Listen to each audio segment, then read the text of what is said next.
Hi guys, welcome again to my channel. I'm Nadeem Rana from Government College Tabateksing. I'm lecturer in English and a language instructor. Today we are going to learn 5 really very interesting and novel expressions in English. They are really more advanced. Make sure you're writing them down. So if you want to electrify your speaking power, if you want to jazz up your conversation, stay with me and enjoy these superb phrases. Let's get started. Our first phrase is butterflies in my stomach. Butterflies in my stomach. इसका मतलब ये होता है बेचैनी, restlessness, anxiety, right. लेकिन इसमें थोड़ा सा आप ये ऐड कर लें कि ये जो आपकी एंग्जाइटी है, बेचैनी है, ये प्लेजेंट भी हो सकती है। इसको मैं अभी बाद में एक्सप्लेन करता हूँ। अब ज़रा सेंटेंस देखिए। I'm going to meet my dream personality, so I have butterflies in my stomach.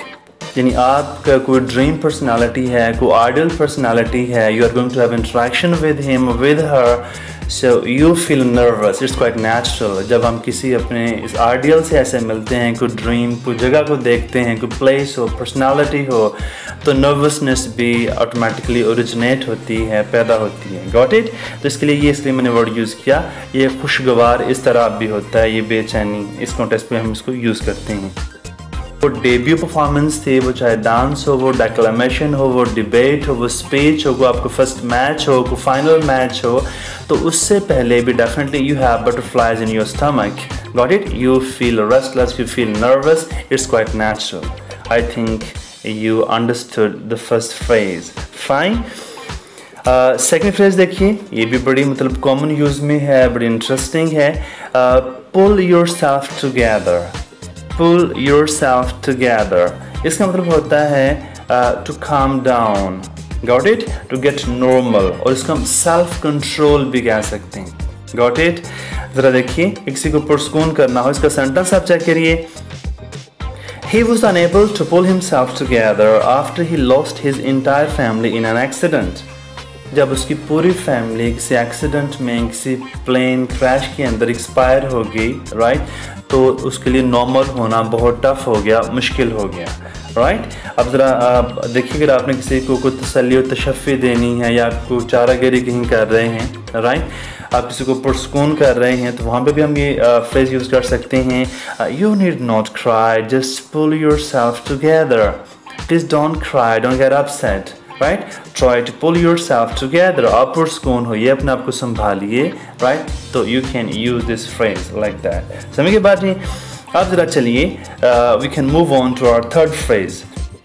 ये भी बहुत कॉमन एक्सप्रेशन है और ये मतलब नोवेल है, लेकिन कॉमनली हम इसको यूज़ कर सकते हैं, राइट।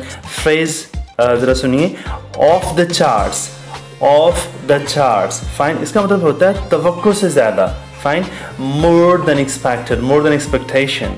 अब ज़रा सेंटेंस देखिए, हम इसको अप्लाई करते हैं।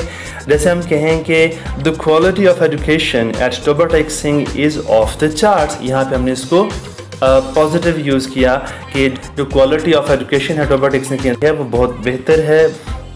सेकंड सेंटेंस देखिए, your response on my videos is off the charts. कि आपको जो रिस्पॉन्स मेरी वीडियोस पे है, it's really wonderful for me. I was really amazed to have your response on my performance on my videos. कि आपको जो रिस्पॉन्स है वो बहुत ही ज़बरदस्त था। क्लियर होगी बात? और सेंटेंस देखिए, आप थोड़ा सा नेगेटिव भी देखें। जैसे price of food and vegetable in Ramadan are off the charts. ये प्राइसेस जो हैं, prices of food and vegetables in Ramadan are off the charts. ये जो प्राइसेस हैं वो मतलब बहुत ज़्यादा बढ़ चुकी हैं, वो तवक्को से ज़्यादा लोग मतलब परेशान हो रहे हैं। They are really shocked to have this price hike. ये जो महंगाई है उसको इंग्लिश में प्राइस हाइक बोलते हैं, तो ये बड़ा शॉकिंग है लोगों के लिए। Got it? एक और सेंटेंस देखिए, ये भी बहुत कॉमन है कि घर में को हमारे father, mother, grandma, grandpa blood pressure का इशू होता है, तो हम कह सकते हैं कि my mother's blood pressure is off the charts. कि मेरा ब्लड प्रेशर या मेरी मामा का ब्लड प्रेशर वो off the charts, I mean क्या वो बहुत ज़्यादा है। I think you understood, you perceive this phrase as well. Just move on to our fourth phrase. ये भी बड़ी मज़े की phrase है. I hope you would really like it. You would enjoy it. Phrase is my way or the highway. ये देखें बड़ी खूबसूरत फ्रेज है कि ये उन लोगों के लिए है जिनकी पॉलिसी बहुत स्ट्रिक्ट होती है, बड़ी सख्त होती है। Got it? मतलब बड़े ऑस्टियर होते हैं, स्टबर्न होते हैं, इनफ्लेक्सिबल होते हैं, फास्टिडियस होते हैं, बड़ी स्ट्रिक्ट पॉलिसी उनकी होती है। They are not lenient, they are not flexible at all, बिल्कुल वो उनमें लचक नहीं होती।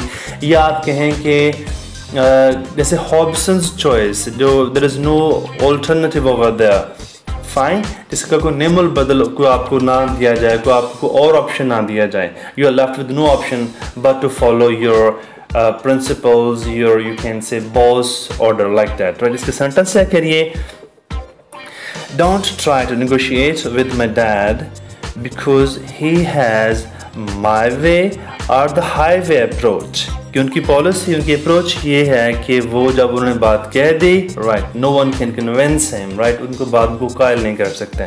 सेकंड सेंटेंस देखिए, right no I am willing to compromise on a lot of things but next time it's going to be my way or the highway. इसका मतलब ये है कि presently for the time being, right no, अभी मैं जितनी भी आप बातें कह रहे हैं मैं मान लेता हूँ, लेकिन अगली दफ़ा नेक्स्ट टाइम जो मैं कहूँगा मेरी मर्जी चलेगी। फाइन, माई वे, राइट, और the highway. I think you got this phrase as well. Let's move on to our fifth phrase. My favorite phrase it is, ये आप बहुत ज़्यादा यूज़ कर सकते हैं। ये phrase है mover and shaker. फाइन, ये उन लोगों के लिए होते हैं जो आर वेरी इन्फ्लुएंशियल, जिनका बड़े बासर लोग होते हैं, या आपको बड़ा को आइकॉनोक्लास्टिक किसी की अप्रोच हो, बड़ी बुत शिकन किसी की अप्रोच हो, उसके लिए भी हम ये फ्रेज यूज़ कर सकते हैं। देखिएगा, इसका सेंटेंस चेक करें कि our new principal is a mover and shaker who can bring a lot of changes. यानी किसी ऐसी पर्सनालिटी के लिए जिसके अंदर इतना करेज हो, इतनी नोवेल्टी हो, इतना वो डिटरमेंट हो कि वो पूरे आपका जो सिस्टम है उसमें बदलाव, सुलझाव ला सकता है, उसमें चेंजेस ला सकता है। Got it? अब ज़रा देखिए इसका और सेंटेंस क्या करते हैं।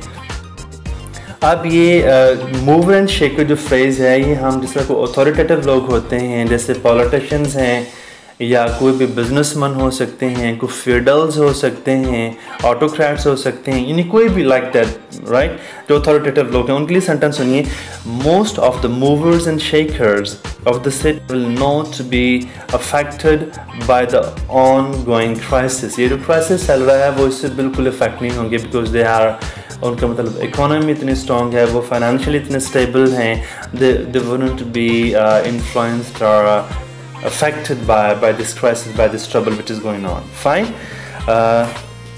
That's all about our today's lecture.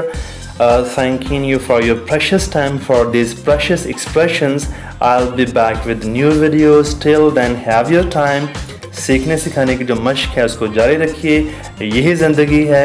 बहुत शुक्रिया साथ रहने का। अल्लाह हाफ़िज़।